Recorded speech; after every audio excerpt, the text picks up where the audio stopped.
আমার তৈরি করা বেস্ট একটি মিষ্টির রেসিপি আপনাদের সাথে শেয়ার করব। আর মিষ্টির উপরটা একদমই খাস্তা মুচমুচে আর ভিতরে থাকে নরম তুলতুলে পুর। একটা প্যানে 2 টেবিল চামচ ঘি দিয়ে দিয়েছি। ঘিটা গরম হয়ে আসলে হাফ কাপ সুজি দিয়ে সুজিটাকে এখন একটু লাল লাল করে ভেজে নিতে হবে। আর আমি এখানে 2 টেবিল চামচ সাদা তিল দিয়েছি, আপনারা চাইলে এটা না দিতেও পারেন। এখন তিল ও সুজিটাকে হালকা করে একটু ভেজে নেব। তারপরে 1 কাপ দুধ দিয়ে দেব। হাফ কাপ সুজির জন্য 1 কাপ দুধই যথেষ্ট। দিয়ে অনবরত নাড়তেই থাকতে হবে। এখন স্বাদ মতো চিনি ও কোরানো নারকেল দিয়ে দেব হাফ কাপের মতো। এখন সব কিছুকে সুন্দরভাবে মিশিয়ে রান্না করে নিতে হবে যত সময় না এটা একটি শক্ত পুরের মতো তৈরি হয়ে যায়। আমার পুরটা একদমই এখন রেডি হয়ে গিয়েছে। এখন রুটি তৈরির জন্য আটাটা মেখে নেব। 1 কাপ আটা নিয়ে তাতে স্বাদমতো লবণ ও 2 টেবিল চামচ তেল দিয়ে আটাটাকে ভালোভাবে মেখে নিয়ে অল্প অল্প পানি দিয়ে একটা ডো তৈরি করে নেব। আর ভিডিওটি আমার পেজ থেকে দেখলে আমার পেজ ফলো করার অনুরোধ রইল। আর ইউটিউব চ্যানেল থেকে দেখলে ইউটিউব চ্যানেলটি সাবস্ক্রাইব করে রাখার অনুরোধ রইল। এখন এই ডো থেকে আমি 6টা লুচি কেটে নেব আর 6টা একই সাইজের রুটি তৈরি করে নেব।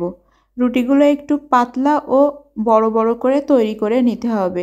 এখানে বেশি মোটা রুটি তৈরি করলে কিন্তু মিষ্টির লেয়ারটা একটু পুরো হয়ে যাবে আর ততটা বেশি ক্রিস্পি হবে না, খেতেও মজা লাগবে না। এজন্য আমি পাতলা পাতলা করে বড় বড় করে রুটি তৈরি করে নিয়েছি। এখন রুটির ওপরে একটু তেল ব্রাশ করে দেব আর উপর থেকে একটু আটা ছড়িয়ে দেব।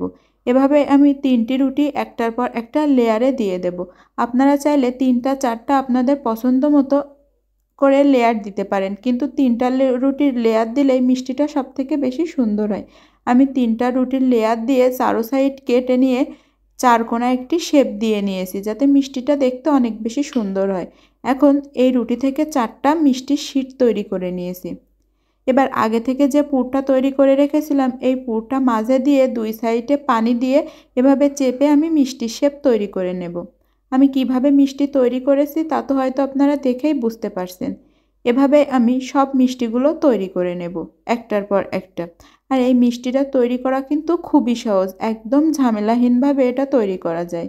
এখন সব মিষ্টি তৈরি হয়ে গিয়েছে। এবার চুলায় পর্যাপ্ত পরিমাণে তেল গরম করে নিয়ে মিষ্টিটা ভেজে নেওয়ার পালা। চুলার জাল মিডিয়াম টু লো রেখে আমি সব মিষ্টিগুলোকে এভাবেই ভেজে নেব।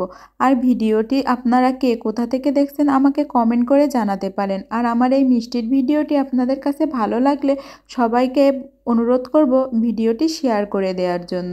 এখন মিষ্টিটা ভাজা হয়ে গিয়েছে, এবার তেল ঝরিয়ে উঠিয়ে নেব। এর উপর থেকে দিয়ে দেব একটু চিনির শিরা। আমি চিনি আর পানি দিয়ে এই শিরাটা তৈরি করেছি। এখন উপর থেকে বাদাম কুচি দিয়ে মিষ্টিটাকে পরিবেশন করব। মাশাআল্লাহ মাশাআল্লাহ, আমার মিষ্টিটা কিন্তু অনেক বেশি সুন্দর হয়েছে।